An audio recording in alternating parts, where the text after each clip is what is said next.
اور جناب عباس کے وجود سے الگ ہونے والے بازو انہوں نے لا کے حضرت عباس کے وجود کے ساتھ بھی رکھے۔ انہوں نے یہ سارا منظر دیکھا، لیکن جب حسین ابن علی اپنی دفعہ گھوڑے پہ سوار ہوئے تو لگتا یہ تھا کہ ان سے زیادہ بہادر کوئی نہیں۔ ایک جملہ بھی یزیدی فوج کے سامنے امام حسین نے کمزور نہیں کہا، ایک جملہ بھی، ایک فکرہ بھی کچا نہیں بولا، کہیں بھی کوئی منت نہیں کی، کسی جگہ بھی ان کے پائے استقلال میں کوئی لغزش نہیں آئی۔ جب لوگوں کو پتہ چل جائے کہ اب سامنے موت ہی موت ہے، سوائے اس کے چارہ کچھ بھی نہیں، تو بہت ساری رخصت اور اجازت تو دین بھی دیتا ہے، پر امام حسین کسی جگہ کسی رخصت پر عمل کرتے نظر نہیں آتے۔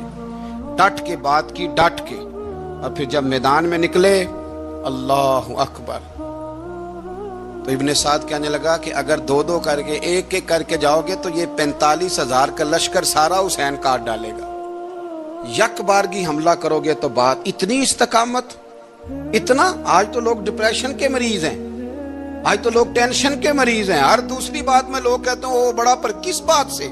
مطلب کیا آپ نے زندگی میں صرف جاب نہیں مل رہی، صرف بیماری آ گئی، صرف خرچہ نہیں گھر میں بڑا کس بات کا ڈپریشن؟ امام حسین کی زندگی بتلاتی ہے کہ وہ لوگ بھی کوئی دنیا میں کمال حاصل کر سکتے ہیں جو چھوٹی چھوٹی بات پہ روتے ہیں۔ مال بھی ہے، جوانی بھی ہے، گھر بھی ہے، مکان بھی ہے، بچے بھی ہیں، عزت بھی ہے، صرف پیسے نہیں۔ اور انسان ہے کہ آنکھیں نہیں کھل رہی، وہ سمجھتا ہے میں کسی کام کا ہی، فقط پیسے نہیں بس۔ او خدا کے بندو، امام علی مقام نے فرمایا سارا کچھ لٹا کے بھی جو میدان میں کھڑا رہے اسے حسین ابن علی کہا جاتا ہے، اسے حسین ابن علی کہا جاتا ہے۔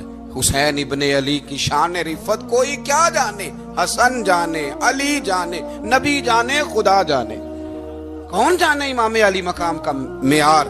تو امام حسین رضی اللہ تعالیٰ عنہ کی زندگی ہمیں بتاتی ہے کہ ذوق والی عبادت کرو۔ امام حسین کی زندگی ہمیں بتاتی ہے کہ جب تم سخاوت کرو تو پھر اپنی حیثیت سے بڑھ کر کرو۔